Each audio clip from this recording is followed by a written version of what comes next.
Então hoje a gente vai continuar falando de ordenação, tá? A gente vai ver dois algoritmos que talvez vocês tenham visto em 102, não sei se todo mundo viu, mas faz parte da ementa de 102 também.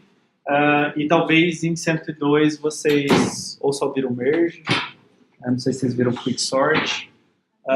E também aqui a gente tem uma discussão sobre complexidade de tempo que talvez não tenha sido feita lá em 102.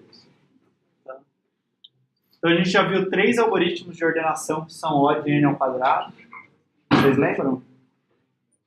Newton deve ter falado 3 algoritmos O de n ao quadrado na última aula. Bubble sort, insertion sort, selection sort. Qual que é a ideia do bubble sort?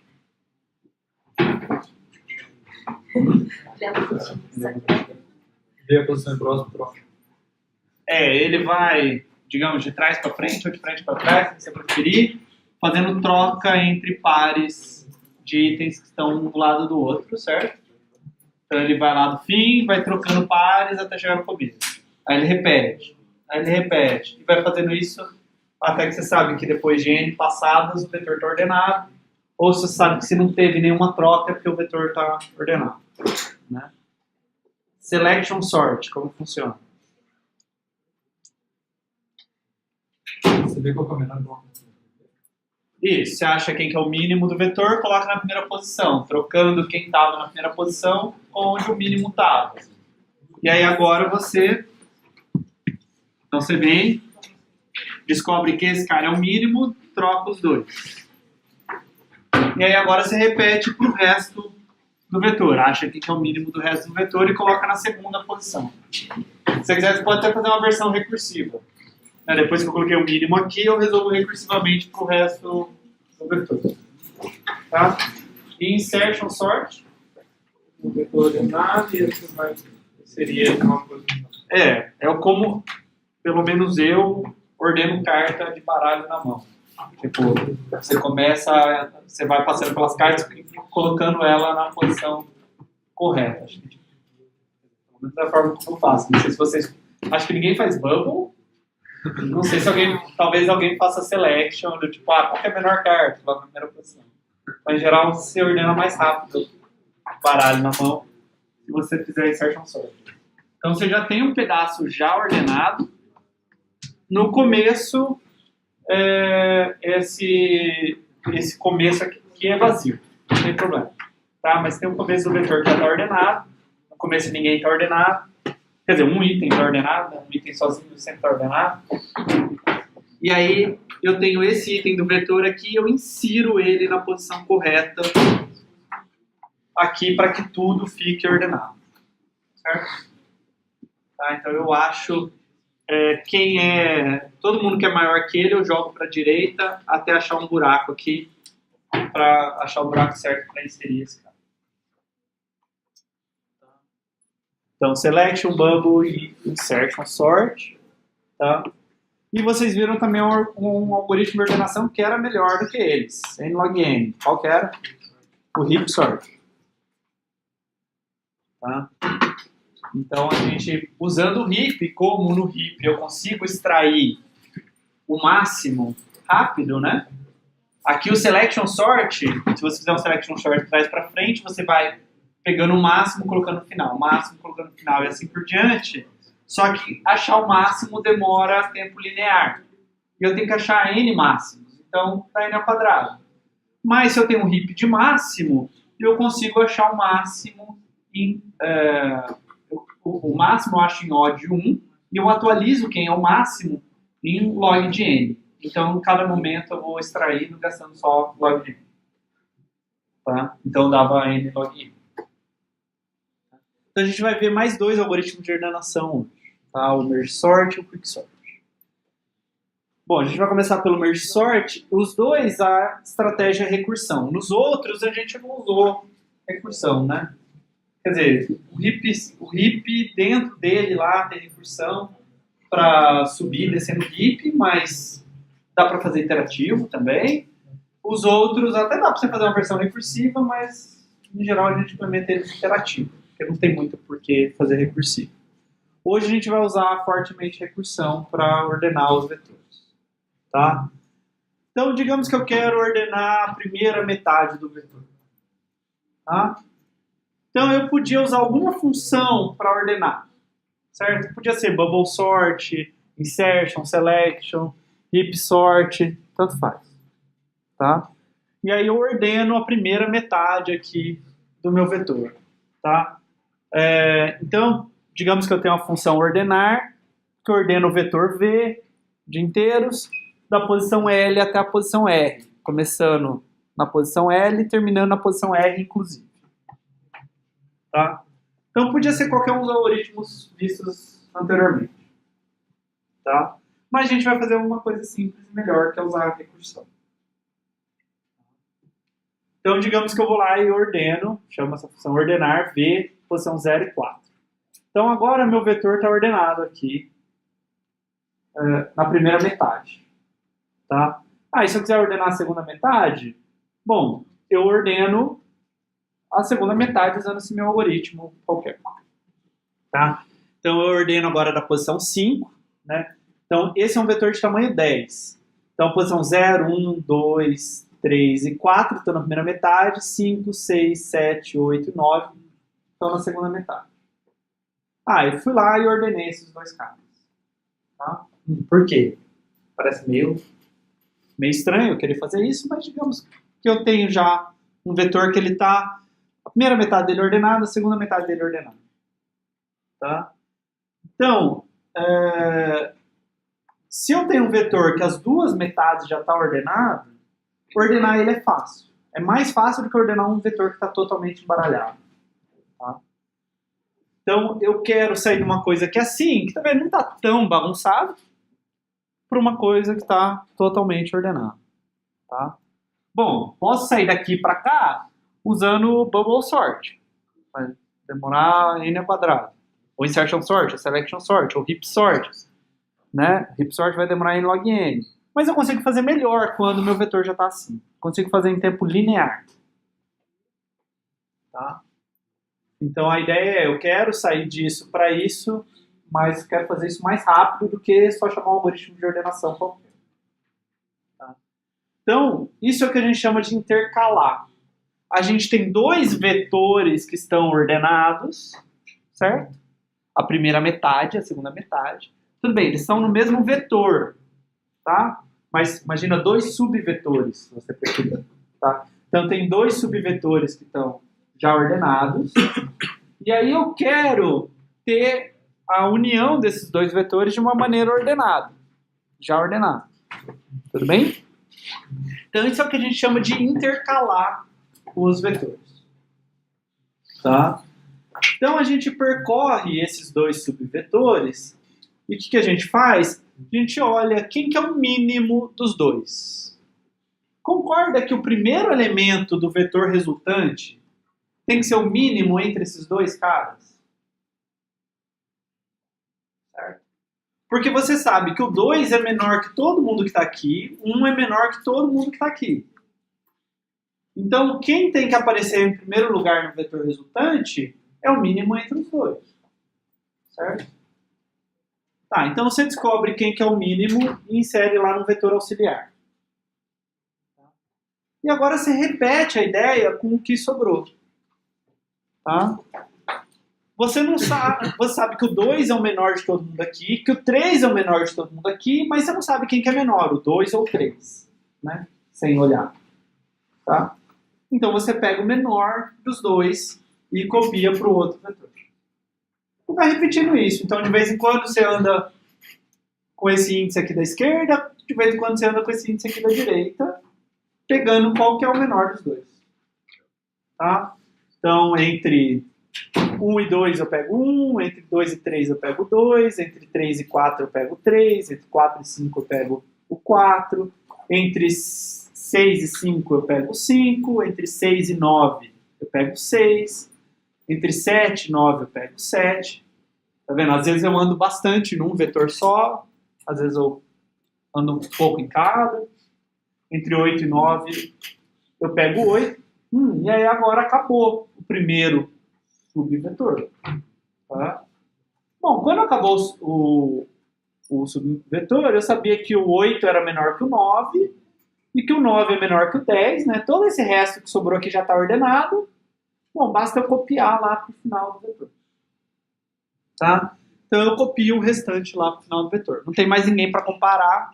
Eu sei que esse cara está todo ordenado. Então basta copiar para lá. Dúvidas? Tá. E aí, bom, isso daqui está num vetor auxiliar. Eu não quero que esteja no vetor auxiliar para o meu algoritmo, eu quero que ele esteja no vetor original. Então eu copio tudo de volta. Tá? Então eu vou copiando para esse vetor auxiliar e depois eu copio ele de volta. Tá? Então, a base dos dois algoritmos que a gente vai ver hoje é o que a gente chama de divisão e conquista. Tá? Então tem várias formas de projetar algoritmos, só que tem algumas coisas que são meio recorrentes em computação. Então backtracking, que é uma coisa que vocês viram lá no começo do curso, é uma coisa recorrente. É comum a gente ter que resolver tipos de problemas que é fácil resolver com backtracking. Talvez seja lento, mas que eu consigo resolver com backtracking. Tá? Também tem vários problemas onde eu consigo resolver eles com essa ideia de divisão e conquista. Tá? Então é mais uma técnica de projeto de algoritmo. Tá? Então a recursão ela parte daquele princípio que eu sempre tenho batido na tecla de que resolver o problema menor é fácil. O difícil é resolver o problema grande. Então eu tenho uma base lá que é muito fácil de resolver, né? Muito simples. Não precisa ser tão simples, tá? Mas nos algoritmos que a gente vai ver nesse curso sempre são bem simples. É criar um nó, devolver null, certo? Eram sempre coisas muito fáceis, né? Pelo menos é fácil de pensar o que tem que ser feito naquele caso. E o problema é como é que eu faço o caso geral, né? E aí o caso geral a gente tem que reduzir para um caso menor, porque o caso menor a recursão vai saber resolver sozinho.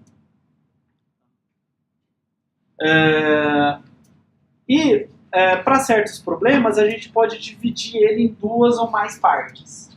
Muitas vezes, várias das recursões que a gente viu no curso, a gente ou vai para a esquerda ou vai para a direita na árvore de busca, né, na árvore binária de busca. Eu vou deletar um nó da lista ligada, eu vou para frente. Não tinha muito essa ideia, eu vou dividir um problema em pedaços. Certo? Em geral, eu fazia só uma recursão mais simples ali, com uma chamada recursiva. Tá? Mas algumas vezes eu posso pensar assim, eu tenho um problema grande para resolver, talvez se eu quebrar ele na metade, eu saiba resolver. Tá? Ou talvez se eu conseguir quebrar ele em 10 pedaços, eu saiba resolver cada um dos 10 pedaços e depois fazer alguma coisa para ter o resultado que eu quero. Tá? Então, divisão e conquista é essa ideia. Tá? Eu quero quebrar o problema, eu vou quebrar o problema em vários subproblemas menores, tá? Então, por exemplo, eu quebro um vetor que vai ser ordenado em 2 vetores para serem ordenados. Ordenar 1 milhão de itens é muito difícil. Será que eu consigo ordenar 500 mil itens e mais 500 mil itens? Bom, eu estou recaindo em caso menor, então a recursão deveria me ajudar. Tá? E aí depois eu conquisto. Tá? Então eu divido o problema e depois eu conquisto a solução do meu problema original. Então eu combino a solução desses problemas menores, desses subproblemas, para obter o resultado que eu quero mesmo. Tá? Então eu quebro um vetor a ser ordenado em 2, depois eu intercalo os 2 vetores que já estão ordenados. Então eu quero ordenar 1 milhão de itens. Eu ordeno meio milhão de itens, ordeno meio milhão de itens. Agora eu sei intercalar, né? A gente acabou de ver como intercalar 2 vetores que já estão ordenados. E aí eu tenho 1 milhão de itens ordenados. Então, o merge sort parte dessa ideia, tá? Então, primeiro a gente vai fazer essa intercalação. A gente tem os 2 subvetores, são armazenados num vetor V, tá? O primeiro começa na posição L e termina na posição M. E o segundo começa na posição M mais 1 termina na posição R. Tá? Então esse M é como se fosse o meio do caminho. Né? Então eu tenho um vetor lá, ele pode ser bem grande, mas eu estou interessado em intercalar o subvetor que vai de L até M com o subvetor que vai de M mais 1 até R. Tá? Eu vou precisar de um vetor auxiliar aqui do tamanho desse vetor. Tá?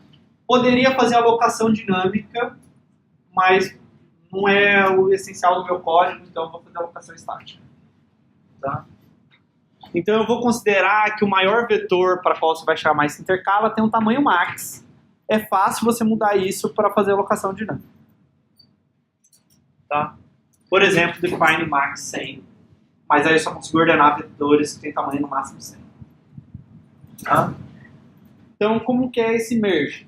Que eu acabei de mostrar aquela animação.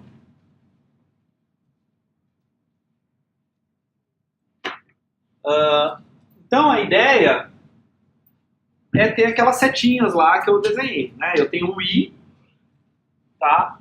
Que começa valendo L, e eu tenho o J, que começa valendo M mais 1. De vez em quando eu vou dar com I, de vez em quando eu vou dar com J. Tá? Eu também tenho um K lá que começa com 0. Tá? Então eu vou começar a intercalar. Enquanto o I for menor ou igual a M, eu ainda não terminei esse subvetor. Tudo bem? Ainda estou andando nele. Enquanto J for menor ou igual a R, ainda não terminei esse subvetor da direita. Tá? Então, enquanto eu não terminei ambos, tá? Eu vou fazer alguma coisa, eu vou intercalar aí. Então eu faço aquilo lá que eu falei para vocês. Eu olho quem que é menor. O cara que está na posição I ou o cara que está na posição J. Tudo bem?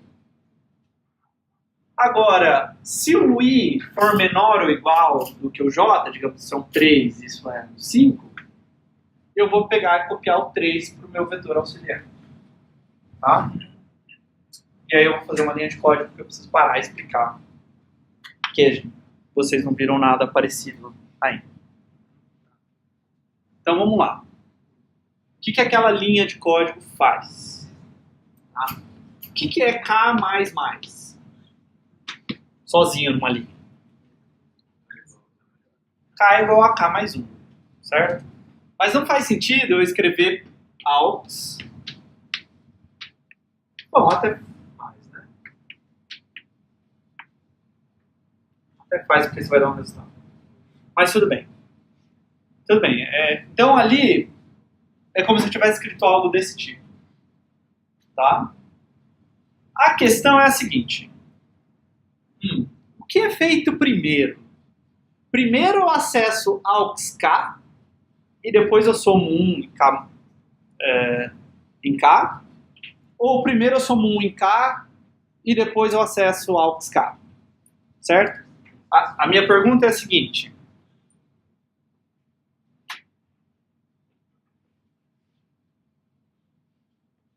Aux K mais mais é equivalente a aux K, digamos, igual a 10. Tá? K igual a K mais 1.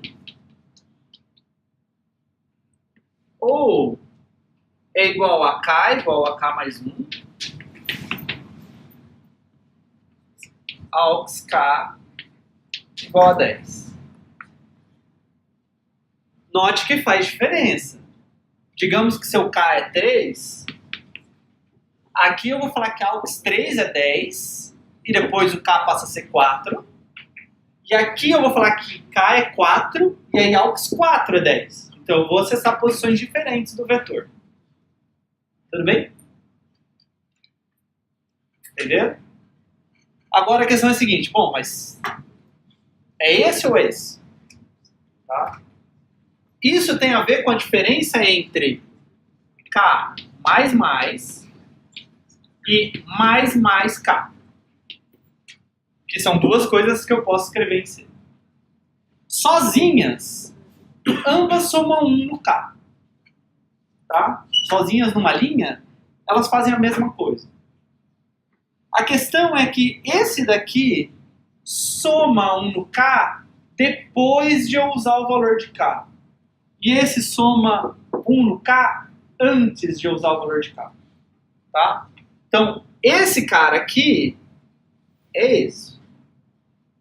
Eu uso o valor de K e depois eu somo 1 nele.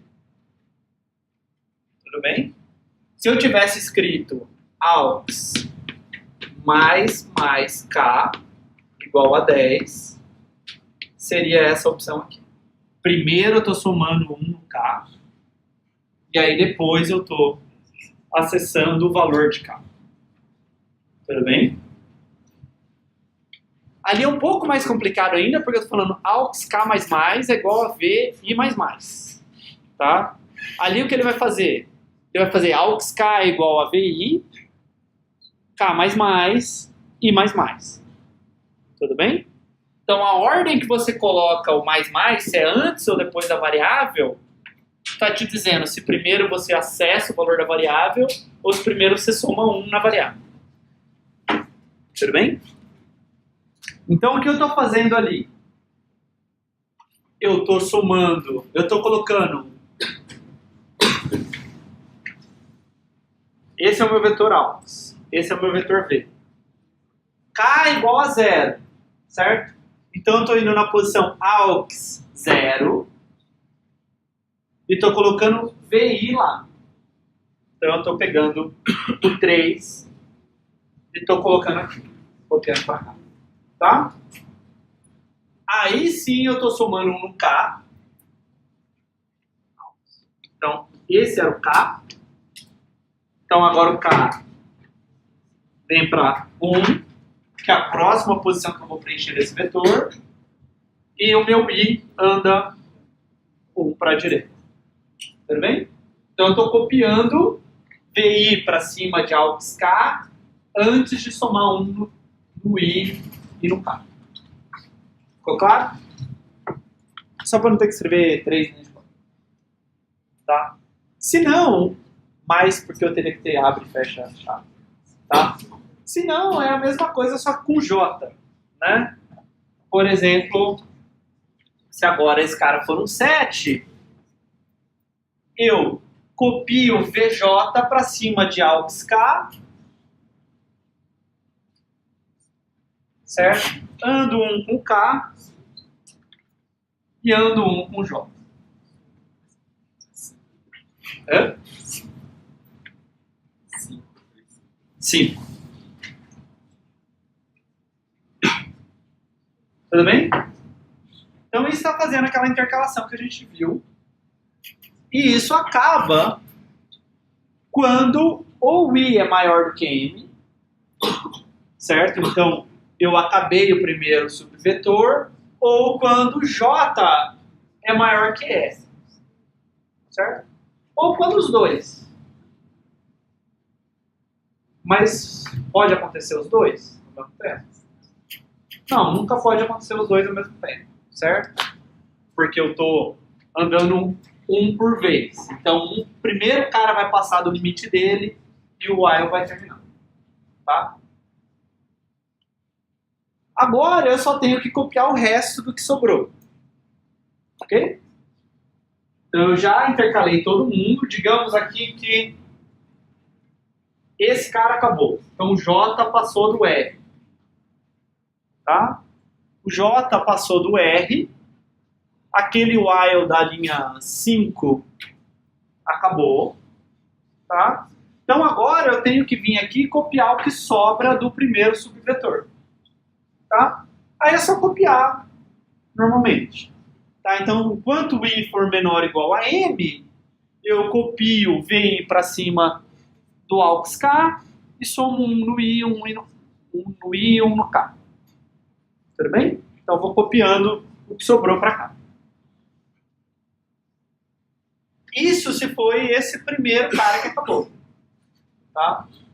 segundo cara, né? Se foi o primeiro cara que acabou, eu tenho que copiar o segundo.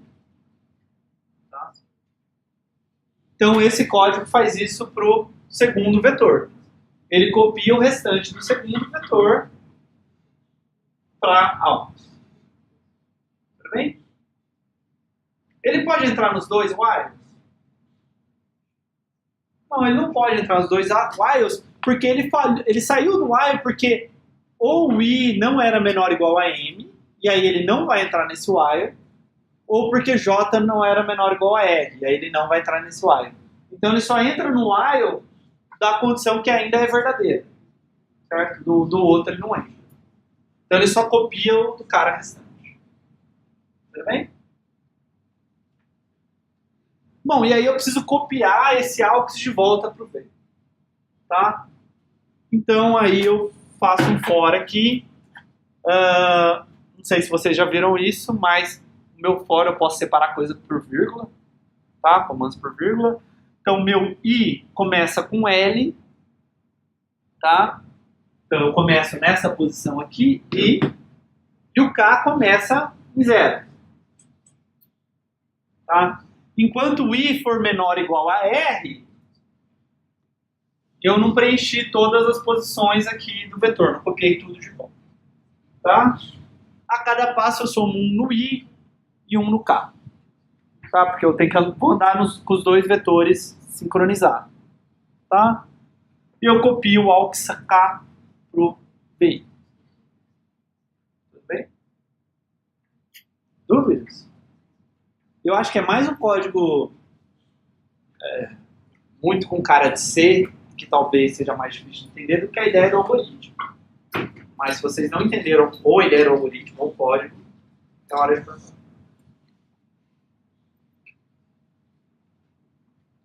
Professor, Sim.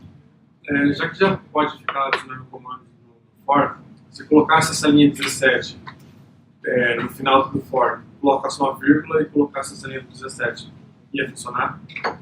Realmente ou não? E você tem que tomar cuidado com a ordem que as coisas são feitas.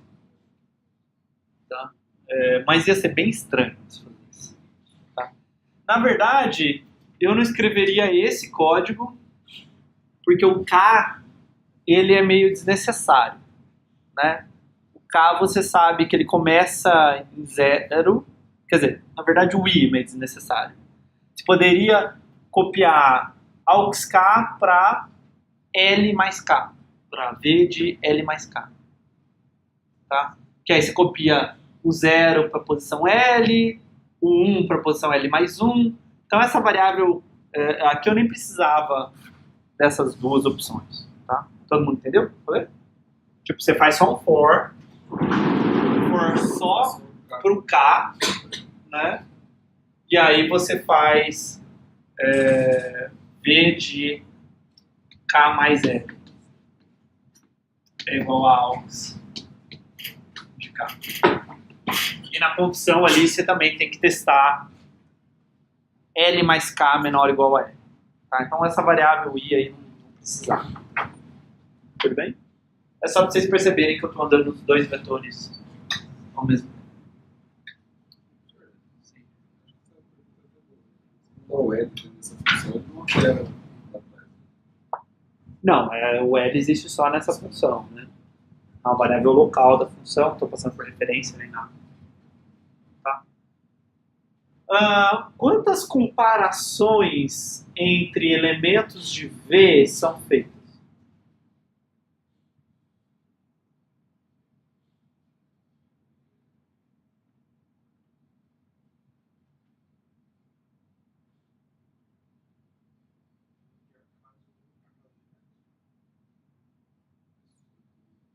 Então, toda vez que eu comparo, eu comparo pares, todos os pares?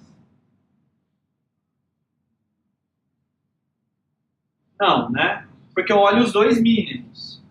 A hora que eu comparo os dois mínimos, eu ando com I ou com J. Certo? Então agora eu vou comparar com outro cara. Pode ser que eu faça só, por exemplo, N sobre duas comparações, né? Pode ser que, por exemplo, eu comparo o primeiro cara com todo mundo daqui, e esse cara é sempre maior que todo mundo aqui, e eu vou comparar com ele sobre dois caras. Tá? Ou na verdade com os caras que estão aqui de M mais 1 até L, que vai ser metade do tamanho do vetor. Tá? Mas pode ser que eu fique andando um de cada vez. Tá? Então a gente aumenta um em I ou em J a cada passo. Tá? Então eu faço no máximo N comparações. Tudo bem? Quanto tempo leva o algoritmo? O de N, por quê?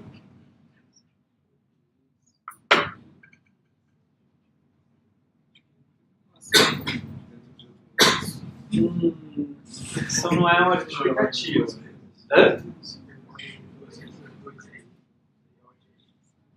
Olha só, vamos olhar para cada laço.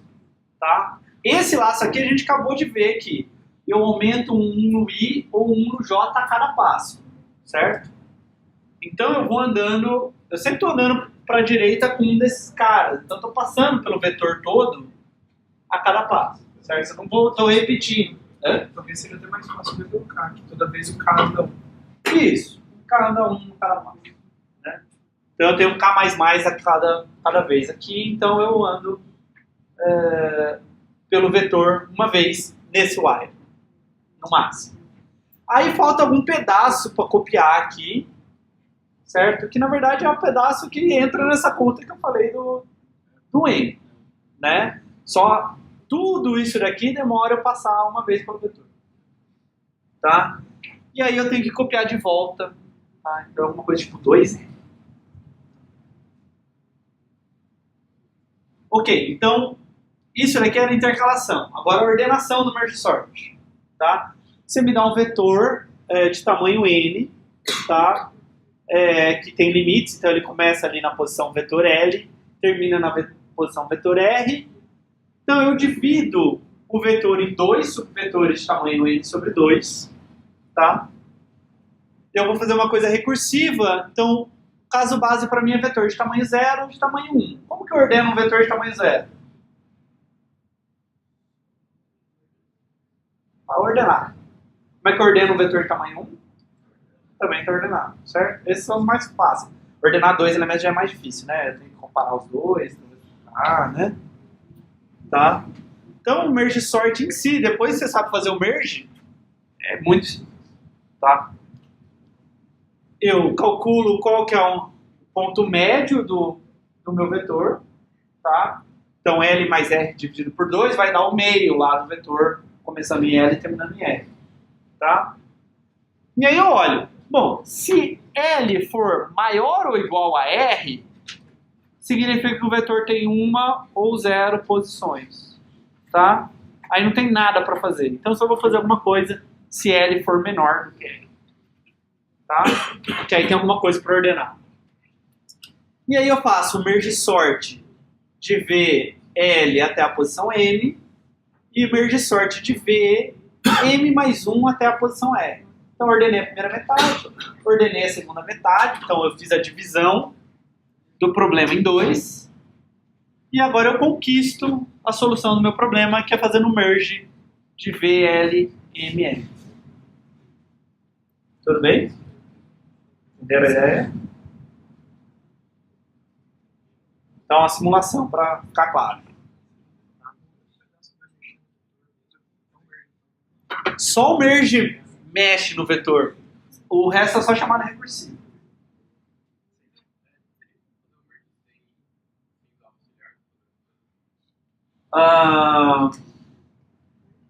Todas as formas que eu vi que são razoáveis usam o vetor auxiliar, tá? Talvez você consiga fazer algum algoritmo bem mais complicado, mas ele vai ser... Talvez ele seja O de N, mas ele seja muito caro na prática.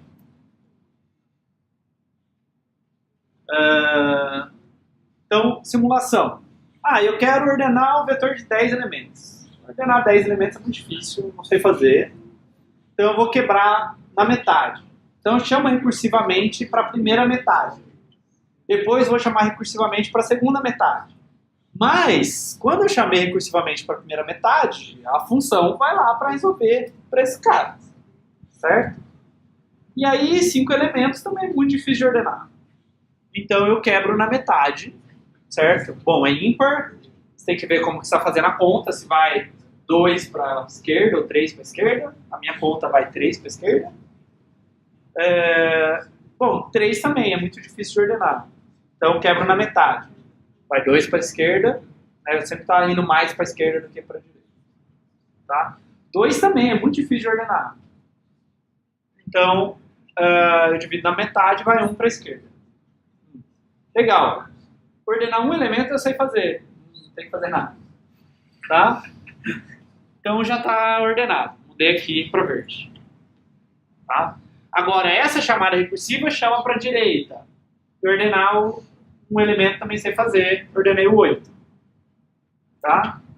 Agora eu já ordenei o lado esquerdo e já ordenei o lado direito. Eu faço o merge desses dois lados. O merge desses dois lados vai pegar e vai fazer esse vetor ficar ordenado. Porque a primeira metade dele está ordenada, a segunda metade dele está ordenada.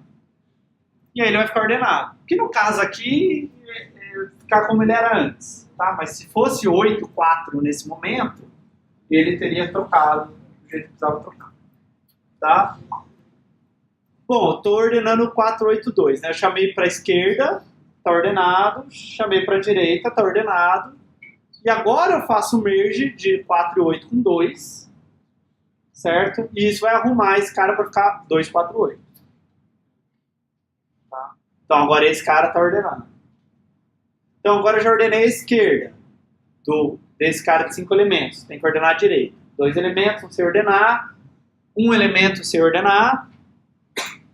1 elemento sem ordenar. E aí eu tenho que fazer o merge de 7 com 6. Vira 6 e 7. Agora eu tenho 2, 4, 8 ordenados. 6 e 7 ordenado. Faço o merge deles. E fica 2, 4, 6, 7, 8. Tá? E aí eu chamo para a direita, e para a direita vai ter todas as chamadas, até que quando acabar vai estar tudo ordenado, e aí eu vou fazer o merge, 2, 4, 6, 7, 8, 1, 3, 5, 9, 10. E aí todo esse vetor vai ficar ordenado. Tá? Então eu estou dividindo o problema na metade, resolvendo recursivamente, e aí depois conquistando a solução do meu problema. Né? Antes de eu fazer o merge, não está ordenado. Tá? Então eu ainda tenho o passo da conquista. Eu fiz a divisão, tenho 2 subvetores ordenados, mas eu ainda tenho que conquistar que todo o meu vetor esteja ordenado. E aí tem o vetor todo ordenado. Dúvidas?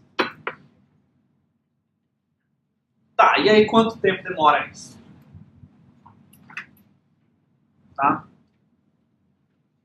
Bom, no primeiro nível, então vamos pensar o que acontece por níveis da minha árvore, tá? Bom, eu fui fazendo essas chamadas recursivas, tinha o lado da esquerda, o lado da direita, então você pode pensar como se isso fosse uma árvore. Não implementei nenhuma árvore, não é estrutura de dados, árvore, mas funciona como se fosse uma árvore binária, tá? Eu vou olhar para o caso que o n que você está analisando é uma potência de 2. É algum 2 elevado a n. Depois eu mostro como a gente analisa quando não é uma potência de 2. Tá? Então, digamos que é uma potência de 2, aqui no meu exemplo deve ser 16. 1, 2, 3, ou 8. Tá? Então eu tinha n igual a 8, aí dividi em caras de tamanho 4, tamanho 2, tamanho 1. Tá? Quando eu chego em 1, cheguei na base. Tá?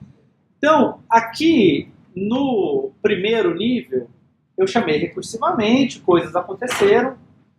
Quando voltou, eu fiz um merge, certo? Esse merge era de n elementos, né? O tamanho do meu vetor. Então, demora um tempo lá, c vezes n. C é alguma constante, né? Tinha falado que era O de n. Então, C é alguma constante da notação O. Tá? Então, aqui eu gastei um tempo menor ou igual a C vezes n. No segundo nível, eu faço um merge para ordenar esse vetor. Né? Eu chamo recursivamente para a esquerda, chamo recursivamente para a direita. e aí eu faço um merge para ordenar esse vetor. Tá? E faço a mesma coisa para esse outro vetor. Então agora eu faço 2 merges. Tá? Só que esse vetor tem tamanho n sobre 2 e esse vetor tem tamanho n sobre 2. Então o que eu gasto é alguma constante, que é lá do merge, e eu faço 2 merges de n sobre 2 elementos.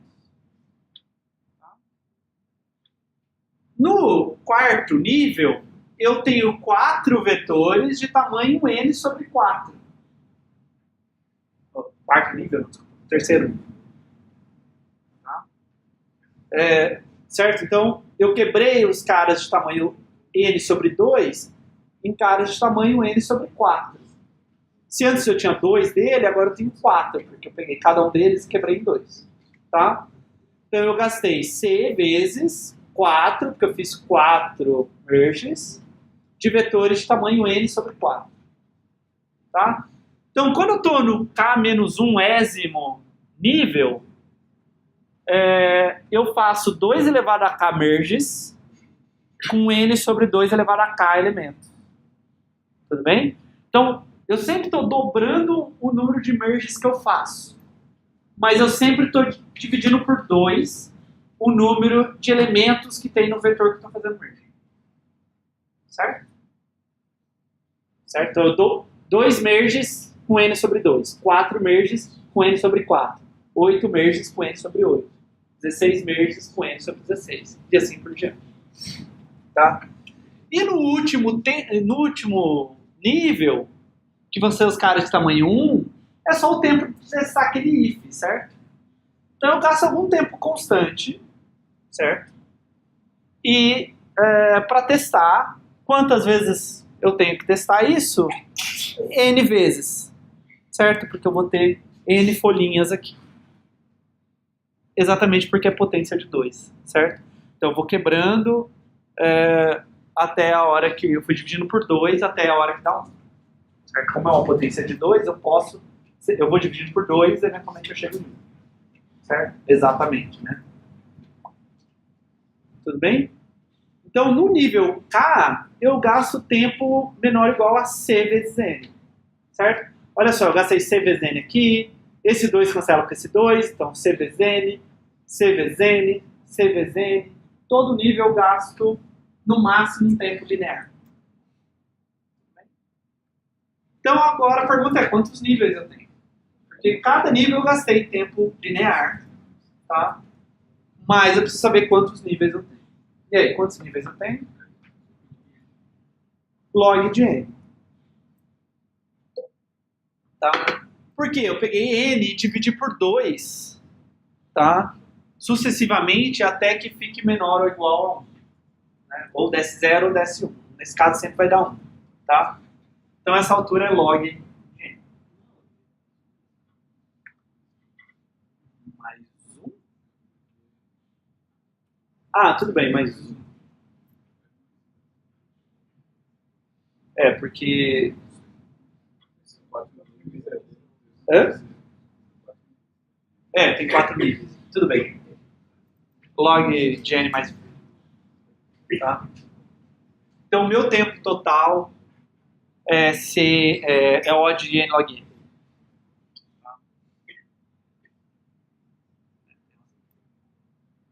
Tudo bem? Dúvidas? Então é assim que você mostra que o merge sort é n log n. Uma maneira a gente foi um pouquinho informal, tá? Teria que ser um pouco mais formal para provar isso, se fosse provar matematicamente, assim, mas a ideia da prova é basicamente essa.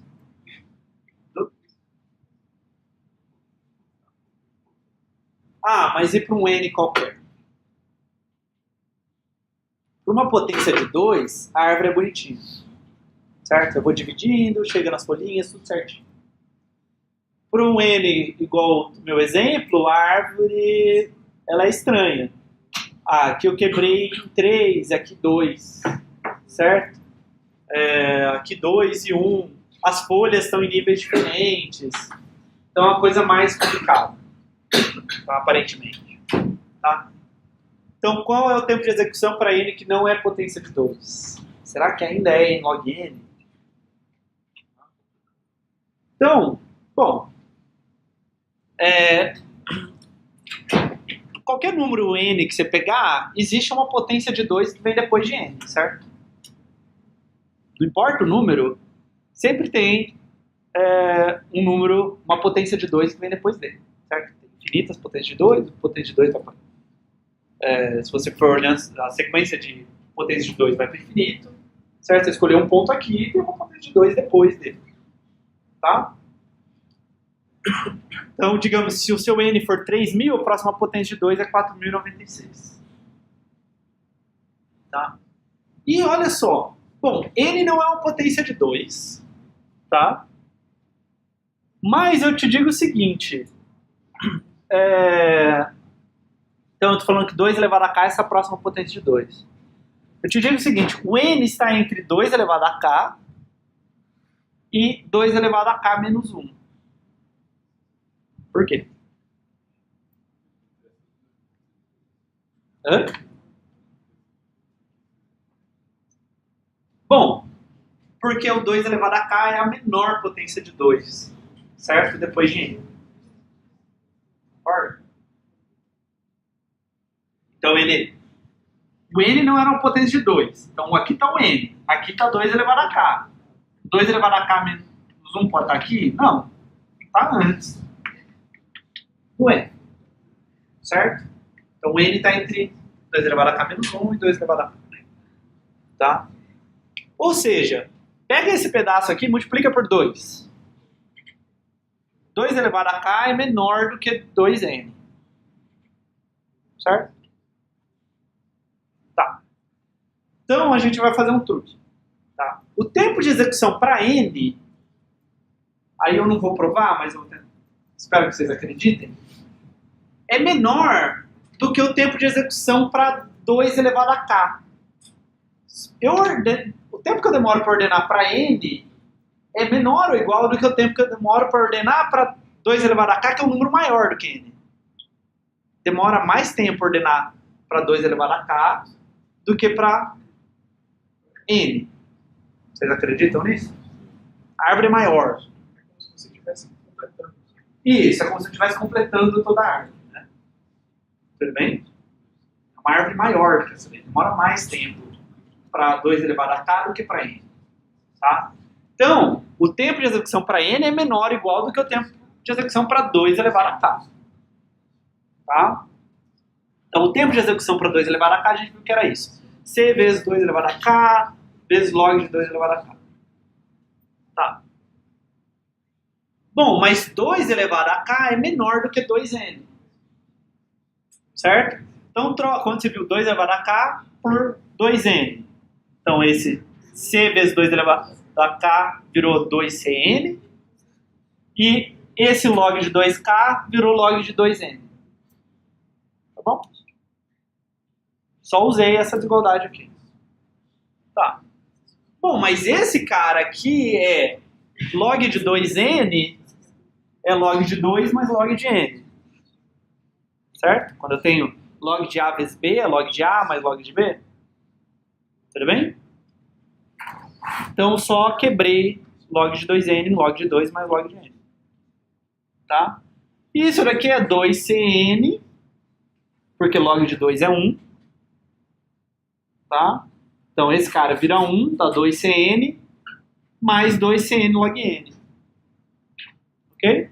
Bom, isso daqui é odd em log n. Tá? Então, isso é um truque que a gente usa bastante. A gente... para um caso geral é difícil de provar, é chato de provar, então eu provo com a potência de 2, e aí depois eu mostro que, bom, não pode ser pior do que a próxima potência de 2. Tudo bem? Dúvidas? Então, o merge sort é odd em log n. Não importa se o n é potência de 2 ou não.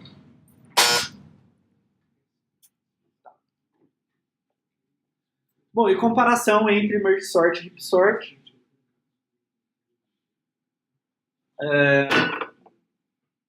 Dá para ver que o merge sort é bem mais rápido do que o heap sort. Tá? Mas ele precisa daquele vetor adicional. E ele precisa de memória adicional tanto para o vetor auxiliar quanto para a pilha de recursão, que é uma coisa que a gente não para pensar muito. Mas existe a pilha de recursão lá, certo? E ela está gastando memória, ok?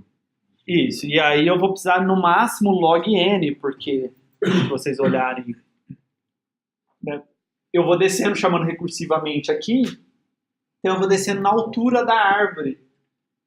Então eu vou empilhando as chamadas recursivas até o tamanho da altura, até a altura da árvore. Tá? Então eu gasto memória adicional para a pilha de recursão.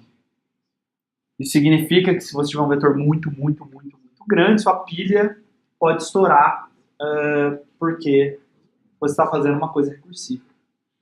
Tudo bem? Tem que ser bem grande, né? Porque o log cresce bem devagarzinho. Okay? Tem uma versão do merge sort que não é recursivo, que ele ordena a árvore de baixo para cima ao invés de cima para baixo. Quem tiver interesse no livro do Sérgio tem isso, e se vocês olharem vídeo ou slide de semestres passados meus, vocês encontram isso também. Tá bom? Então, isso foi o merge sort. Todo mundo tinha visto merge sort no 102? Vocês tinham visto a prova de que era em log n? Foi falado que era em log n, pelo menos? Só dito. Eu acho que serve que é melhor do que o outro. Hã? Eu acho que serve que é melhor. Só disseram que era melhor. Quicksort, vocês viram em 102? Não. Algumas pessoas sim, Algumas não ainda. algumas não lembram. Tudo bem. Tá, então a ideia do Quicksort é a seguinte. Ela é mais estranha, talvez, do que a do Merge Sort. Eu tenho meu vetor que eu quero ordenar, tá? E aí eu escolho um cara mágico aí, que é o pivô, tá? No meu código eu vou escolher como pivô o primeiro cara do vetor. Tá? Então eu escolhi o 4. Podia ser o último também. Podia ser um outro cara e aí você tem que adaptar o código de alguma forma. Tá? Então eu escolho um pivô, por exemplo, 4. E aí esse pivô vai ser um divisor de áreas. Tá? Ele vou colocar os elementos menores do que o pivô para a esquerda e os maiores que o pivô para a direita. De alguma forma. Tá? Sei lá, uma forma simples. Percorre todo o vetor copiando para um outro vetor os menores, com outro vetor os maiores, e depois copia de volta, sei lá. Tá? Mas a gente vai fazer melhor que isso. Então, eu vou deixar o pivô em algum lugar, todo mundo que era menor do que ele para a esquerda, todo mundo que é maior do que ele para a direita. Não significa que está ordenado. Tá? Podia colocar na ordem 1, 2, 3, e aí 5, 6, 7, 8, 9, 10? Podia, mas isso é muito trabalhoso. Não é isso que eu quero fazer. O que eu quero fazer é colocar os menores que o pivô para a esquerda, os maiores que o pivô para a direita. Não importa que está bagunçado para cá e bagunçado para lá. Tá? Então agora, se você parar para pensar, você vai ver que o pivô está na posição correta. Certo? Porque todo mundo que é menor que ele está para trás dele, todo mundo que é maior que ele está para frente dele. Então ele já está na posição correta. Concorda? Né? Se ele era o iésimo item no vetor ordenado, ele tem i menos 1 itens menores que ele. Os i menos 1 itens estão para a esquerda. E os outros itens eram maiores que ele. Os outros itens estão para a direita. Então esse cara está na posição final dele quando o vetor estiver ordenado. E mais que isso, o lado esquerdo e o lado direito eu posso ordenar individualmente. Porque eles nada mais têm a ver um com o outro. Certo? Eu não vou precisar pegar ninguém da direita e colocar na esquerda, nem pegar ninguém da esquerda e colocar na direita. Eu só tenho que ordenar a esquerda e ordenar a direita. Quando eu fizer isso, eu tenho o vetor inteiro ordenado. Tá? Então, a gente tem essa primeira parte, que chama partição, tá? Que é particionar o meu vetor em caras que são menores do que o pivô e maiores do que o pivô. Tá? Então, vamos ver daqui a pouco esse código. Então, essa função partition, ela vai escolher um pivô qualquer, não me importa quem, tá? E aí vai colocar os elementos menores à esquerda do pivô, os maiores à direita do pivô, tá? Nesse vetor que você me passou, começando em L e terminando em R, e vai devolver onde o pivô ficou. Porque o pivô pode ficar na terceira posição, na décima, na primeira posição, na última posição, não sei onde o pivô foi parar, ela me diz onde que o pivô ficou. E aí o Quicksort faz o seguinte. Bom, para ordenar um vetor que tem 1 ou 0 elementos, certo? Que o R é menor ou igual que o L, né? Ou R é igual a L, tem 1 elemento, ou R é menor do que L, tem 0 elementos, não preciso fazer nada. Esse vetor já está ordenado. Então só retorno. Tá? Aí eu faço o seguinte, eu particiono esse vetor, tá? Chamando essa função partition que eu não expliquei, não mostrei ainda como ela funciona, só expliquei o que ela faz. Tá? Então eu particiono o vetor e o pivô vai parar num lugar, os menores para a esquerda, os maiores para a direita. E eu devolvo onde esse pivô ficou. Então esse pivô ficou na posição I. Tá? E aí agora eu só tenho que ordenar a esquerda e ordenar a direita. Então eu chamo Quicksort, né? Faço chamada recursiva para ordenar V de L até I menos 1 e depois ordenar V de I mais 1 até L. Tá? Então eu ordeno a primeira metade e ordeno a segunda metade. Tá? Então basta eu particionar o vetor em 2 e ordenar o lado esquerdo e o lado direito. Tudo bem? Também é divisão e conquista. Tá? Eu estou dividindo o problema aqui em 2. Tá? Então, como que eu particiono o vetor? Então, a ideia é a seguinte, a gente vai...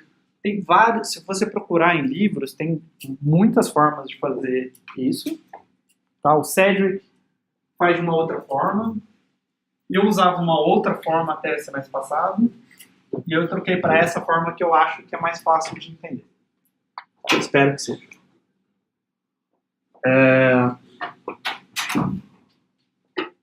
Então a ideia é a seguinte, você tem seu vetor lá.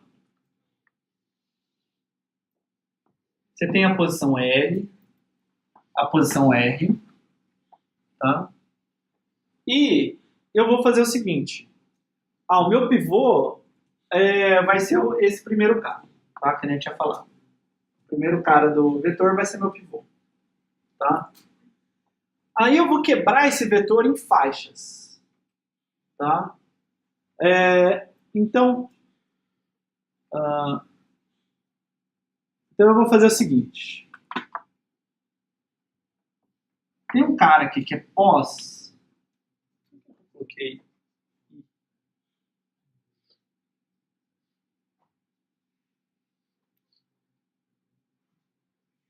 Ali tá errado. Tá? Desculpa. Então tá errado no slide. Preciso atualizar. Então, de I até pós, tá? Vão estar caras que são menores do que o pivô. Tudo bem? E aqui, de pós mais 1 até R, vão estar caras que são maiores do que o pivô. Ok? A minha ideia é chegar até menores ou iguais. Maiores ou iguais. A minha ideia é, no final, tá aqui assim, tá com o vetor aqui. Todo mundo aqui da posição L até uma certa posição é menor do que o pivô.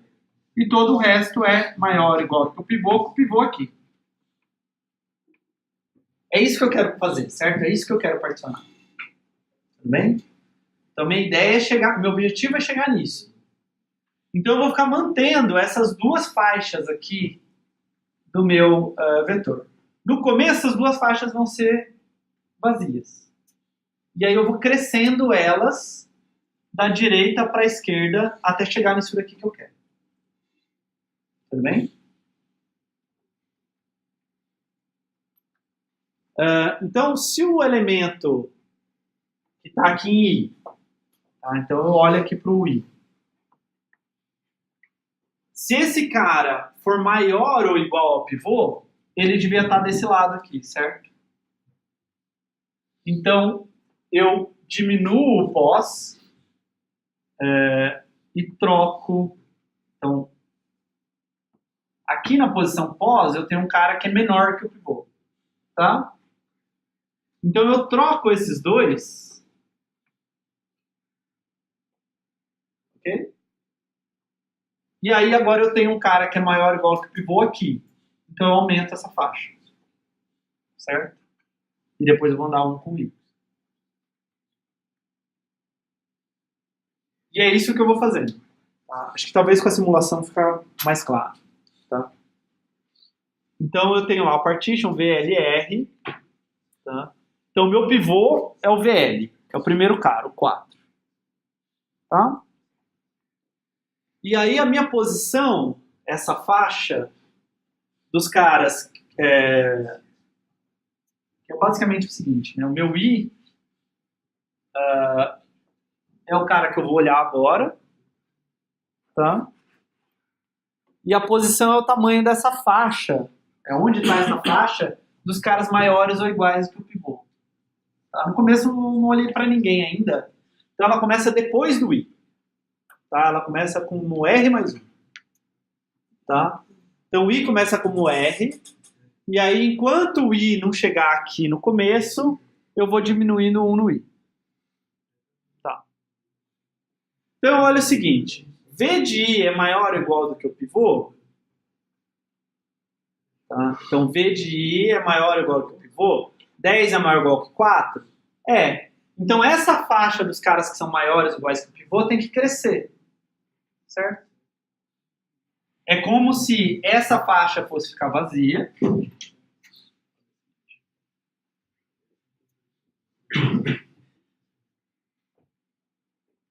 Então eu olho para o 10. Tá? Então eu falo assim, 10 é maior ou igual que o pivô? É. Então a faixa dos maiores ou iguais vai conter o 10. Antes ela não continha ninguém. Antes ela estava aqui vazia. Tá? E as que são menores do que o 10? Vai ser uma faixinha aqui vazia antes do 9. Como se ela fosse uma faixa vazia. Ok? Tá? Então não tem ninguém, não olhei para ninguém menor do que o pivô e vi um cara maior igual do que o pivô. Tá? Então, nesse caso, vai parecer bobo o que eu vou fazer, mas eu faço o seguinte, eu subtraio 1 do pós, então I é igual a pós agora, tá? E eu troco quem está na posição I com quem está na posição pós, que não faz nada. Mais para frente vai fazer alguma coisa, senão o código não seria assim, tá? Então tudo bem, 10 continua lá, e esse é o cenário que eu estou, tá? E aí o for anda com o I, e o I está agora aqui no 9, tá? Ó, não vou desenhar aqui. O I está aqui no 9. Tudo bem? Agora eu vejo, o I é maior, o VI é maior ou igual do que o pivô? É. Subtrai 1 do pós e troco. De novo, não fez nada. Tá? Mas a faixa andou. Agora eu já sei que o 9 e o 10 são maiores ou iguais que o pivô, certo? E eu ainda não vi ninguém menor do que o pivô. Tá? Agora vai começar a ficar mais interessante. O I diminui por causa do for. E agora eu vejo um cara que VI é maior ou igual que o pivô? Não, porque o pivô é 4. VI é 1. Tá? Então o if falha. O que acontece? Nada. Nada? Não é bem nada. O pós não diminuiu. certo? Então o I anda, então é como se essa faixa tivesse crescido. Percebe? Porque o pós está onde? O pós está no 9. Então do pós para frente são caras maiores iguais que o pivô. Para trás do pós até o I são caras menores que o pivô. Então eu estou andando com essas duas faixas ao mesmo tempo. Agora que acontece a coisa interessante. Tá? Agora eu tenho um cara que é maior do que o pivô, que é o 5. Então, esse cara tem que vir para essa faixa. Mas não dá para ele vir para essa faixa, porque tem um 1 no meio do caminho. Tá? Então, o que eu faço? Eu subtraio 1 do pós. Tá? Então, o pós vem para cá. E agora eu troco... O I está no 5, eu não atualizei aqui. Agora eu troco o pós com o I. Certo? Na hora que eu troco o 1 com o 5, eu tenho aquela mesma propriedade. Do pós para frente eu tenho caras maiores ou iguais do que o pivô. Do I até o pós menos 1, que é só 1, eu tenho caras menores que o pivô. Então aqui é uma faixa, aqui é outra faixa. Aí eu diminuo 1 no I. Então eu olho para o 3. O 3 é maior ou igual do que o pivô? Não, porque o pivô é 4. Então eu não aumento o pós, eu não diminuo o pós, eu diminuo só o I. Então essa faixa, que agora estava assim, né? Estava assim. Agora ela entra com o 3 e fica assim. Tá? Então, ou eu aumento a faixa da esquerda, ou eu aumento a faixa da direita. Quando eu aumento a faixa da direita, eu também tenho que aumentar a faixa da esquerda, certo? Ela não vai aumentar em tamanho, mas ela vai ser puxada para a esquerda. Então, o I sempre diminui 1, né? O pós diminui 1 quando eu vejo um cara que é maior ou igual do que o pivô. Se ele for menor do que o pivô, eu tenho que só diminuir o I, para aumentar essa faixa, não aumentar aquela. Aí eu vejo 6. O 6 agora está na posição errada. Ele tem que vir para cá. Então, com quem que eu quero trocar o 6? Eu quero trocar o 6 com o último cara dessa faixa. O que é o último cara dessa faixa? Pós menos 1. Certo? Então, eu subtraio 1 no pós. Certo? E aí eu troco esses dois caras. Então, eu troco 6 com 1. Tudo bem? E aí eu vejo 7, subtraio 1 do pós e troco 3 com 7. Tá? Vejo 2, mas o 2 ele é menor do que o pivô. Então ele está certo de ficar aí. Diminuo 1 só no I, não preciso mexer no pós. Vejo 8, troco o 8 com o último cara da faixa. Agora acho que dá para ver bem clara a faixa. Nesse momento, ó. De pós para frente maiores que o pivô, de I até pós menos 1 menores que o pivô. Certo? Então, quando eu vejo um próximo I, se esse cara fosse menor que o pivô, beleza. Não tem que fazer nada. Como esse cara aqui é maior do que o pivô, maior ou igual que o pivô, eu tenho que trocar ele com o último cara da faixa dos menores. Certo? Se eu trocar esse cara com esse cara, vai ficar tudo certo. Então eu troco o 8 com 1. E aí o 4 é maior ou igual do que 4? É. Então eu subtraio 1 no pós e troco o 4 com o 3. Tá? E aí o 4 parou na posição correta dele de pivô. E pós é essa posição onde o pivô terminou. Porque o pivô é sempre maior ou igual do que o pivô. Tá? Então basta devolver pós. Acho que essa é a versão mais simples do partition. Se você... vai cair, por exemplo. Pivô pode acontecer qualquer coisa. Ele pode... Maior, se ele é o terceiro maior, ele vai sempre terminar na terceira posição. do vetor. Isso, é. Mas se ele for o menor, ele sempre vai terminar no primeiro, ele sempre vai parar na posição correta dele. Dúvidas? Não precisa pagar necessariamente no meio, né? Desde que respeite essa regra, Isso. ficar um pro lado do resto pro outro, tá valendo. Isso. Pode ser que pare no meio, pode ser que pare no começo, pare no fim, pode ser o primeiro, pode ser o último, pode ser o 13º. Só. Depende da escolha do pivô, né? Depende da escolha do pivô. Se eu tivesse escolhido o pivô da direita, né? Ao invés do pivô ser o primeiro, ele ser o último, eu teria que atualizar meu código, tá? Eu teria que fazer as coisas da esquerda para a direita, ou trocar esse cara com esse cara e aí executar o código. Mas ele ia ser o último cara. Porque o 10 não vai deixar de ficar na última posição. Tá? Porque o particiona realmente coloca o cara na posição correta dele. Imagino então que mais pra frente a gente vai chegar à conclusão de que não dá pra calcular muito bem o tempo que isso leva, né? Porque a gente vai ter duas funções diferentes pra calcular isso, né? E pode chegar a ser ODN, ou seja, né? A partição. Não, a partição ela é ODN, né? Olha só. Eu tenho um for com um if dentro, que faz coisas que demoram odd 1, certo? E eu percorro o vetor. Eu digo a ordenação em si. A ordenação a gente vai olhar o tempo dela. Tá? Entenderam a ideia dessa origem?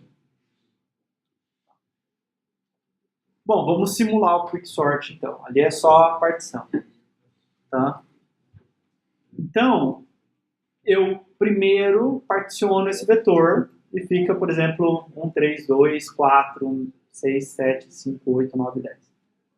Tá? Aí agora eu chamo para a esquerda para ordenar 1, 3, 2 e depois vou chamar para a direita para ordenar 6, 7, 5, 8, 9, 10. Tá?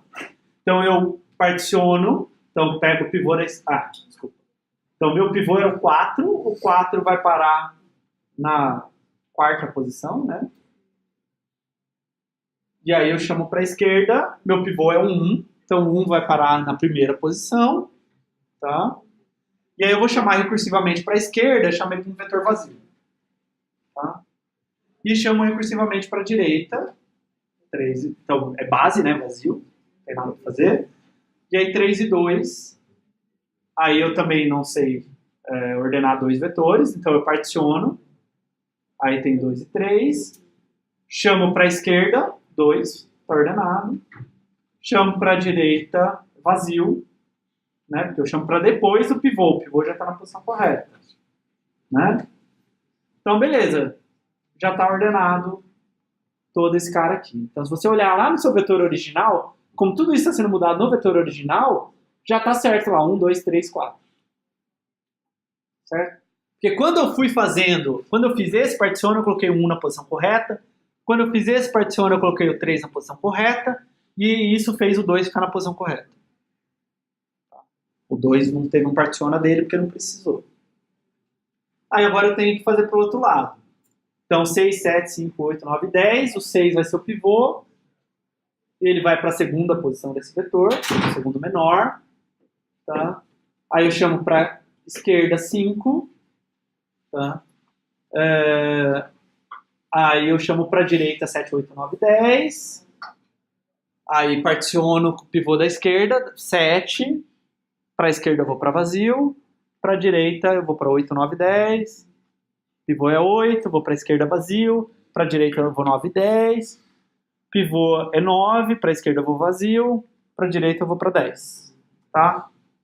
Tudo bem? Agora, uma coisa que é curiosa é que no merge sort, não sei se isso está no slide, mas no merge sort foi muito fácil dividir o problema, né? Divide na metade. Metade para esse lado, metade para aquele lado. E era difícil conquistar o problema. Para conquistar o problema, a gente tinha que fazer o merge. Aqui é difícil dividir o problema. Eu preciso chamar essa função particiono. Difícil em tempo, né? Eu gasto ODN. Lá para dividir no merge sort é uma continha. OD 1. Né? Aqui para dividir eu gasto ODN. Só que aqui eu não tenho nada para conquistar. A minha partição já conquista sozinha o problema. Eu particiono, então eu tenho um trabalhão para quebrar o problema. Mas aí conquistar o problema não tem que conquistar nada, porque a recursão já conquistou para mim. Tá? As chamadas recursivas já ordenaram para mim, eu não tenho que fazer nenhum passo depois. Bom, se a gente colocar num gráfico, isso aqui é o heap sort, e aí o quick e o merge estão bem próximos dos meus testes. Tá? Tem otimizações que podem ser feitas nas duas. Tá? O quick sort foi levemente mais rápido que o merge sort, mas eu posso otimizar o código desses três caras. Tá? Não estou fazendo o melhor código possível deles. Inclusive tem ideias simples de como melhorar esses caras. Tá? E aí um poderia ficar melhor do que o outro. Tá? Mas o pessoal, em geral, acha o quicksort mais rápido na prática do que o merge sort. Tá, então quanto tempo que demora o quicksort? Em login. Quem mais postaria dinheiro que leva em login? Graficamente eu tô convencido, mas analiticamente não muito. E aí? Vamos determinar a análise de algoritmo por votação. Quem vota, quem é login, levanta a mão.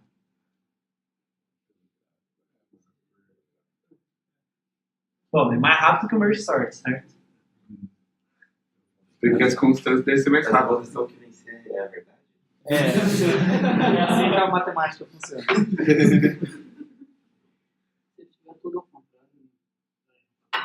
Então, a gente vai ver. Chega só de A gente vai ver o caso ruim, tá? Então, imagina que eu quero ordenar 1, 2, 3, 4, 5, porque eu não sou muito esperto, ou porque eu não sei que está ordenado, certo? Às vezes a pessoa não sabe que os dados são ordenados. Tá? É razoável querer ordenar dados e eles estarem ordenados, bem ordenados. Tá? Bom, aí eu escolho um como pivô e nada acontece. Mas eu gastei O de N lá para mover os caras menores para a esquerda, os maiores para a direita, mesmo não tendo movido ninguém. Tá? E aí eu chamo recursivamente para a esquerda, vazio. Chamo recursivamente para a direita, 2, 3, 4, 5. Aí 2 é o pivô. Aí acontece a mesma coisa. Para a esquerda, vazio. Para a direita, 3, 4, 5. Para a esquerda, vazio. Para a direita, 4, 5. Para a esquerda, vazio. Para a direita, 5. E acaba. Tá? Então aqui eu gastei uma constante vezes n. E eliminei um elemento do meu vetor, porque ele foi parar na posição correta. E aí eu chamei para a esquerda vazio, para a direita com n menos 1 elemento. Então aqui na direita eu gastei uma constante vezes n menos 1. Aí eu chamei para a esquerda vazio, para a direita com n menos 2 elementos. Certo? E assim por diante, até no final aqui que eu gastei uma constante. Tá? Então o tempo de execução do quicksort no pior caso é C de n mais C de n menos 1, mais C de n menos 2, mais C de n menos 3, até mais C vezes 1. Hã?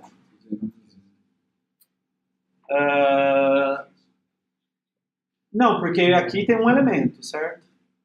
Eu paro quando n é 1, não quando n é 0.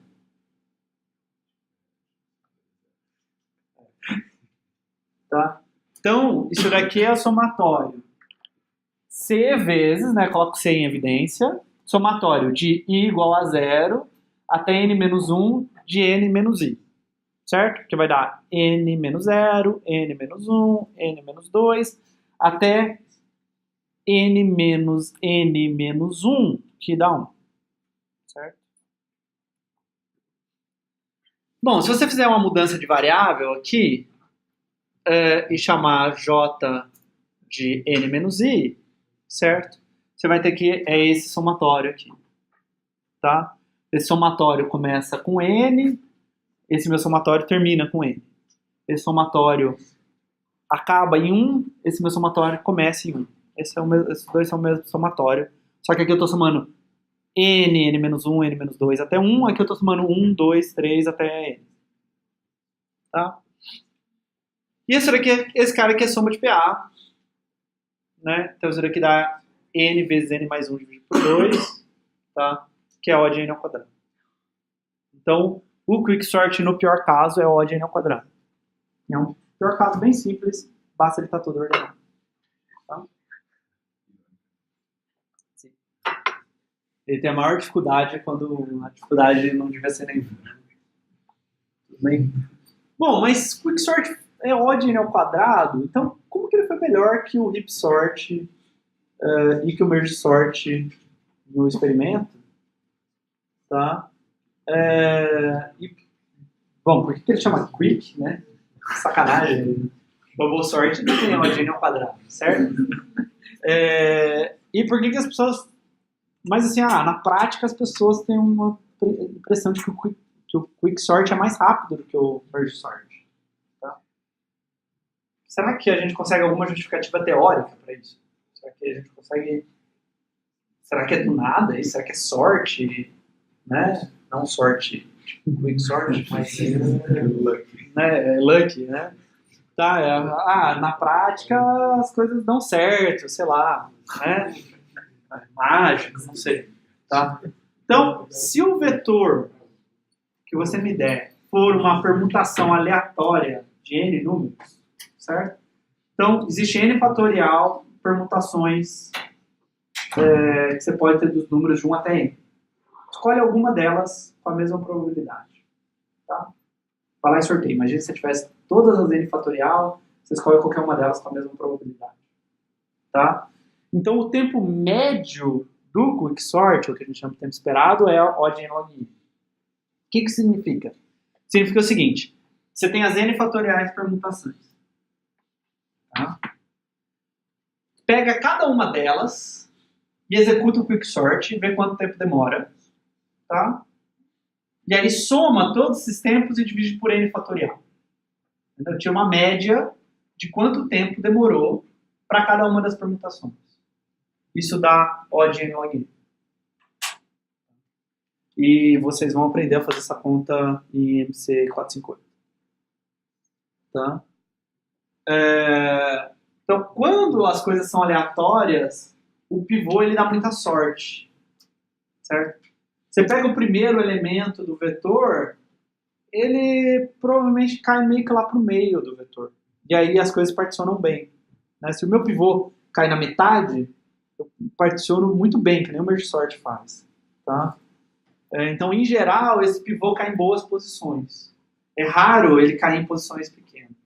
Em posições muito, muito pequenas ou muito grandes. A gente pega bom estatisticamente falando, assim. Isso, Geralmente é bom.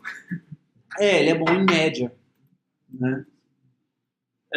Então, o pior caso do quicksort é raro, ou casos ruins, né? Não só esse pior caso que eu mostrei, mas, por exemplo, se tivesse ordenado de trás para frente, também teria dado n ao quadrado. Se você tivesse bastante ordenado, mas algumas posições fora, provavelmente ia dar n ao quadrado também. Mas esses casos são muito, muito raros nas n fatoriais permutações que você tem dos números. Tá? Quer dar umas loucuras no gráfico, né? Como assim? Que, sei lá, algum que deu errado, algum que deu azar. Isso, No meio do gráfico era um pedaço que ia subir e abaixar de Isso, no meu gráfico, eu estou tirando média de 20 vetores diferentes, certo? Que são aleatórios. Eu não estou gerando as n fatoriais permutações, o que eu estou fazendo é, para cada posição, eu escolho um número aleatório. Então, você também espera... Você não espera que o primeiro cara seja o mínimo, e que o segundo cara seja o segundo menor, e o terceiro cara seja o terceiro menor. Muito, muito improvável de que nas 20 vetores que eu gerei, acontecesse isso. Tá bom? Mas, nesse experimento que eu fiz, é raro isso acontecer. Isso daqui nem sempre é verdade. Tá? Então, pode ser que na aplicação que eu estou fazendo para o meu cliente lá, os dados sempre estão parcialmente ordenados. E aí o quicksort vai sempre ser ruim. Certo? Isso daqui é um experimento. Bom, é um experimento que eu fiz. Aí depois você faz um argumento teórico, mas você está fazendo um argumento teórico onde você fala qualquer permutação é igualmente provável. Pode ser que na realidade a pessoa sempre te dê coisas muito próximas de estarem ordenadas. Tá? Então, por exemplo, inserção em bloco em vetor ordenado é uma coisa que acontece muito. Você tem todos os alunos já ordenados na DAC por nome, e aí agora chegam os novos que entram em março. E aí você coloca eles no final do vetor e manda ordenar. Então todo o começo já está ordenado, e aí você só tem um finzinho lá que não está ordenado. Certo? A gente vai ver duas formas de mitigar esse problema com o Quicksort. Então, não está perdido. Tá? Então, uma coisa bem famosa é mediana de 3. Então, acho que vocês devem estar automatizados com mediana do Lab 12. Tá? Mas acho que todo mundo agora sabe o que é mediana. Então, mediana é quando eu ordeno alguma coisa, é o cara que está no meio. Tá? Então, no meu quicksort ali, eu escolhi como pivô o elemento da esquerda. Eu podia ter escolhido o elemento da direita, podia ter escolhido o elemento do meio, podia ter escolhido o cara que está 9 décimos do final, sei lá, certo? Então eu posso escolher qualquer outro elemento, tá? Podia escolher o elemento da direita, do meio, tá? Melhor ainda, eu podia olhar o seguinte: ao invés de escolher um pivô, deixa eu pegar 3 elementos do meu vetor e pegar a mediana dele como pivô, certo? Então, a ideia é a seguinte: vai lá no seu vetor e pega, sei lá, esse cara e esse cara, tá?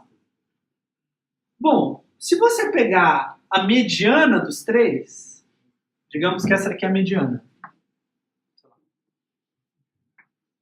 Então, digamos que você sabe que y é menor que x e você sabe que x é menor que z.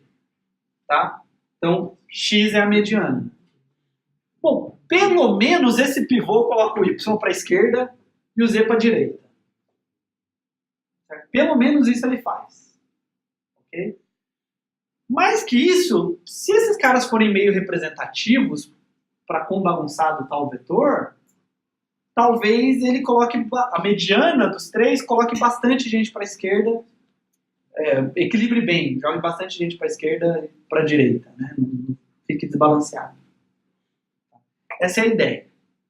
É uma ideia prática, não é uma ideia teórica. Tá? Não vou mostrar para você que vira aí no login se você faz isso. Tá? Então a ideia é isso. A mediana do vetor particiona no vetor no meio. Então eu vou pegar a mediana de 3 elementos, ou a mediana de 5, ou a mediana de 7. Mas quanto mais melhor, mas mais tempo eu demoro para descobrir quem que é essa mediana. Então 3 parece um compromisso bom. Tá? Esse é o código. Parece feio, mas o que eu estou fazendo é o seguinte. Eu estou pegando V L mais 2, V mais R, L mais R sobre 2, que é o cara do meio, e estou colocando na posição L mais 1. Certo? Então, vou fazer o seguinte.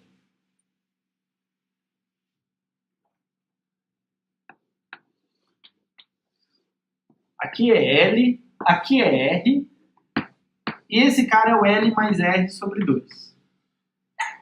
Tá? Então eu vou fazer a mediana entre esses 3 caras e escolher quem que é o pivô. Ok? Antes, por um certo motivo, eu vou trocar esses 2 caras. Tá? Então eu estou pegando o cara do meio, do começo, do fim, do meio. Mas eu vou jogar esse cara para cá. Já explico por quê. E agora eu vou calcular qual que é a mediana entre L, L mais 1 e R. Certo? Ao invés de calcular qual que é a mediana, eu vou ordenar L, L mais 1 e R. Tudo bem? Porque quando eu ordenar L, L mais 1 e R, a mediana vai ficar na posição L mais 1. Tudo bem? Então, eu vou ordenar esses caras. Então, eu troquei o cara do meio com o cara do L mais 1. Tá? E aí, agora, eu vou ordenar VL, VL mais 1 e VR. Tá? Então aqui tem uns ifs. Olha, se VL com VL mais 1, VL for maior que VL mais 1, eu troco. Tá? Para o menor ficar à esquerda. Se VL for maior do que o VR, eu troco também. VR, né? Então eu comparo L com L mais 1, se for preciso eu troco. Depois eu comparo L com R. Se for preciso eu troco. Tá? Nesse ponto o mínimo está no L. Tudo bem? E aí agora você tem que decidir se L mais 1 é menor do que R ou não.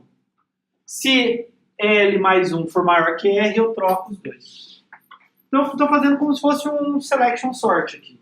Estou colocando o mínimo na posição VL, os dois primeiros ifs, e aí depois eu estou trocando o L mais 1 com R para ficar ordenado. Tá? Então, selection sort. Tá? Então, agora nesse ponto, na posição L, eu tenho o menor cara, na posição L mais 1 a mediana, e na posição R o maior cara. Tá? Então agora eu faço partition de L mais 1 até R menos 1. Por quê?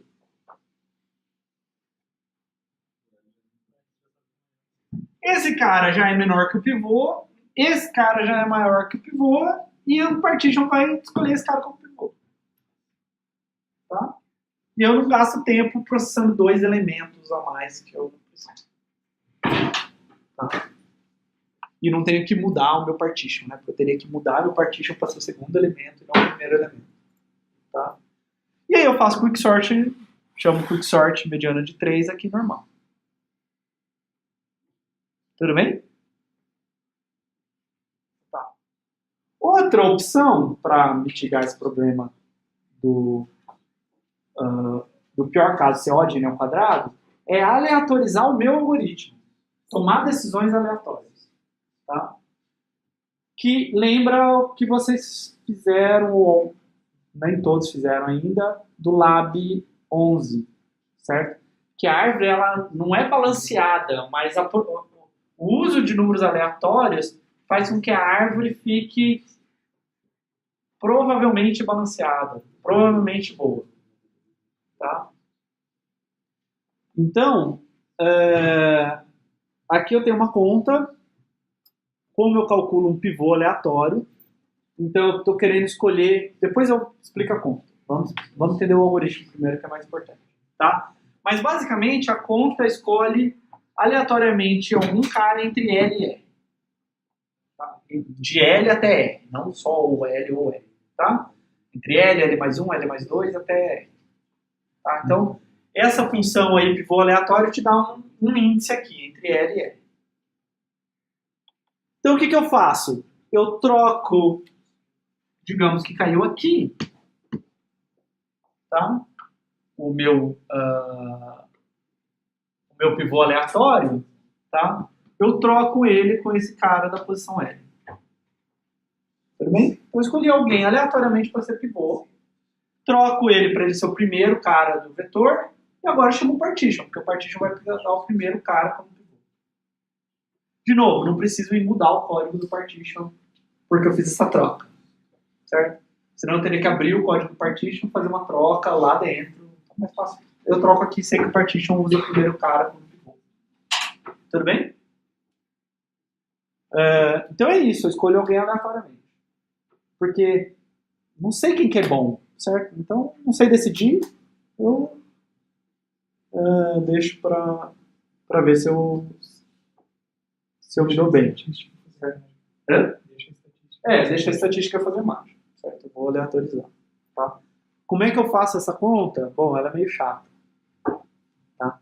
Bom, tem R menos L mais 1 elementos no vetor, certo?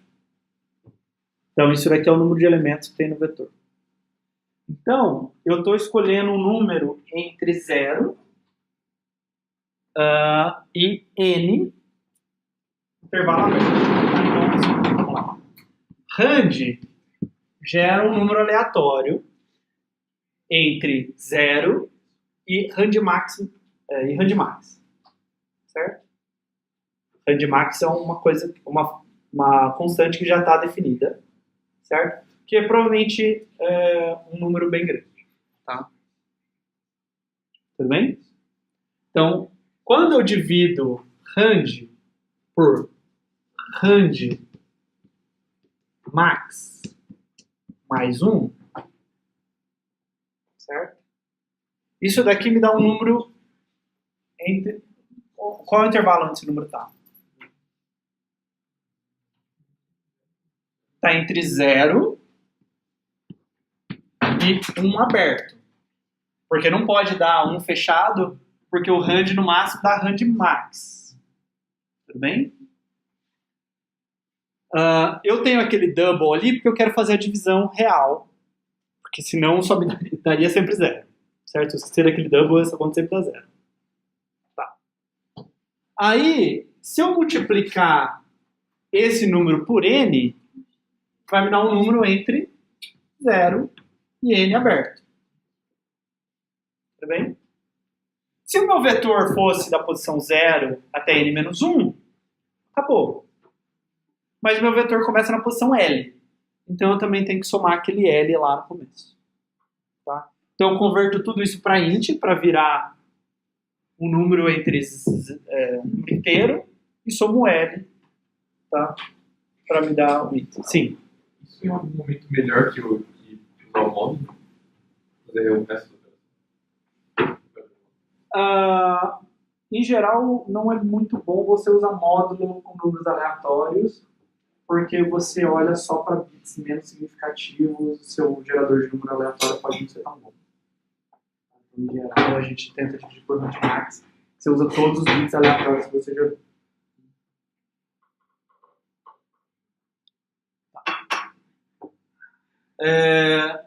Bom, agora o tempo de execução depende do pivô sorteado, né? Se eu dei sorte, foi rápido.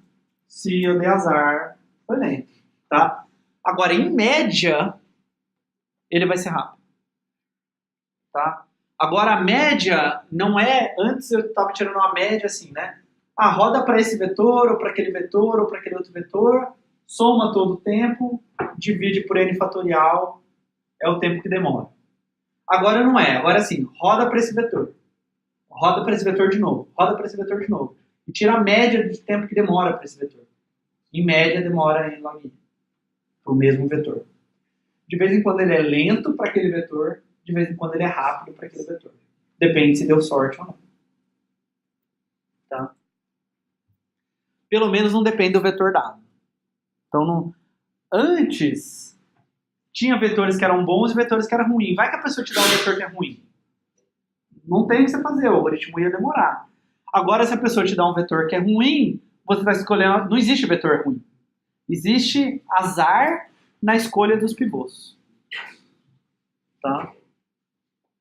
Bom, se a gente olhar para meus experimentos, a gente vê que o quicksort aleatorizado é mais lento do que o quicksort e o quicksort mediana de 3.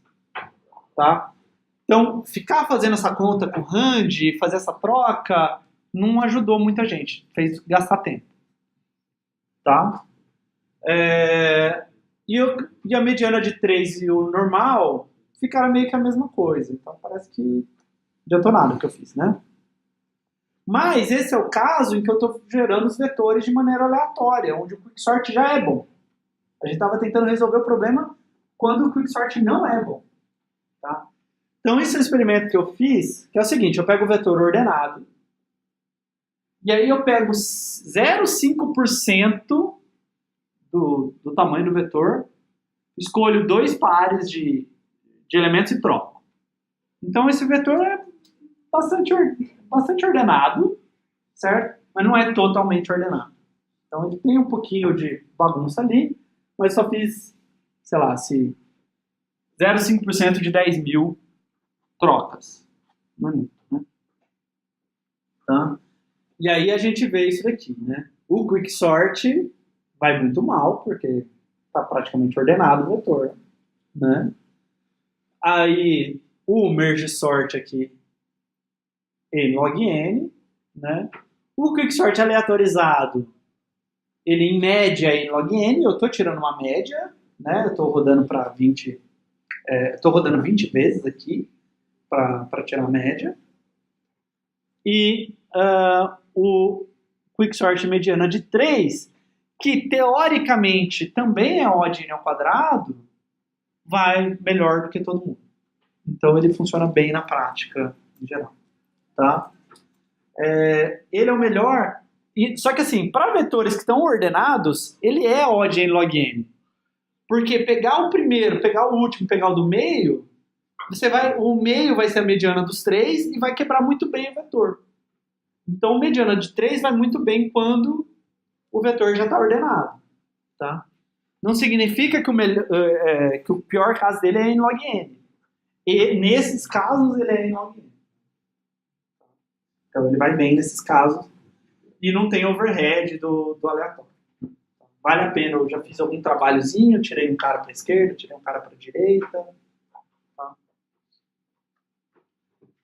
Então, conclusão. Merge sort é um algoritmo de ordenação n log n. Tá? Em geral, melhor do que o heap sort. Mas precisa de espaço adicional odd n, tá? Para o vetor auxiliar, mais odd log de n, que é menor do que odd n, de qualquer forma, para pi. Tá? Quicksort é um algoritmo de ordenação odd n ao quadrado. Então, moral da aula é quicksort é um algoritmo de ordenação odd n ao quadrado. Alunos de ciência da computação saem por aí falando que quicksort é n log n. Não é, ele é n ao quadrado. Tá? Mas ele pode ser rápido na prática. Ele leva tempo, em média, odd n log n para ordenar uma permutação aleatória que você der para ele. Né? Isso daí é a média. Quando eu somo para todas as permutações e divido por n fatorial. E a versão aleatorizada dele é odd n log n em média. Tá? Não importa qual que é o vetor de entrada. Tá? Usar a mediana de 3 pode ajudar. Tá? E o quicksort, ele precisa de espaço adicional também para a pilha de recursão dele. Certo? Então, ele está fazendo chamada recursiva, então também tem recursão lá. Tá? Então, o que vocês viram de ordenação foi isso. Bubble, Selection, Insertion, né? Eles gastam memória odd 1 a mais do que o vetor. O pior caso deles é odd n ao quadrado. O caso médio deles é odd n ao quadrado. Melhor caso do Bubble e do Insertion é odd n, mas o Selection não é um algoritmo adaptativo, então ele é odd n ao quadrado mesmo no melhor caso. Tá? E aí depois vocês viram o heap sort, que gasta memória adicional odd 1. Ele é n log n no pior caso, no caso médio. Merge sort também é n log n no melhor, no pior caso, no caso médio, mas ele gasta um pouco mais de memória. E o quicksort, ele é n log n no melhor caso, no caso médio, mas ele é odd n ao quadrado no pior caso. E ele gasta memória odd n adicional. Tudo bem? Acho que tá tarde para a gente fazer exercícios. Mas pensem nesse daqui, esse é legal. Fazer um merge sort para lista ligada. Tá? Fazer um merge não é difícil recursivamente. Mas fazer a quebra no meio, que é uma coisa um pouco estranha, porque eu não tenho o número de elementos. Então eu vou percorrer a lista, contar o número de elementos, eu vou percorrer a lista de novo para quebrar no meio. Parece meio desperdício. Então, um truque que a gente faz, e na aula de exercícios, quando a gente tiver, eu posso fazer isso com vocês, é andar com um ponteiro uma vez e com outro ponteiro 2 vezes. Certo? Então, você tem um ponteiro rápido e um ponteiro lento. O ponteiro rápido vai dando pulos de 2 em 2, ponteiro lento dá pulos de 1. Quando o ponteiro rápido chega no final da lista, o ponteiro lento está no meio da lista.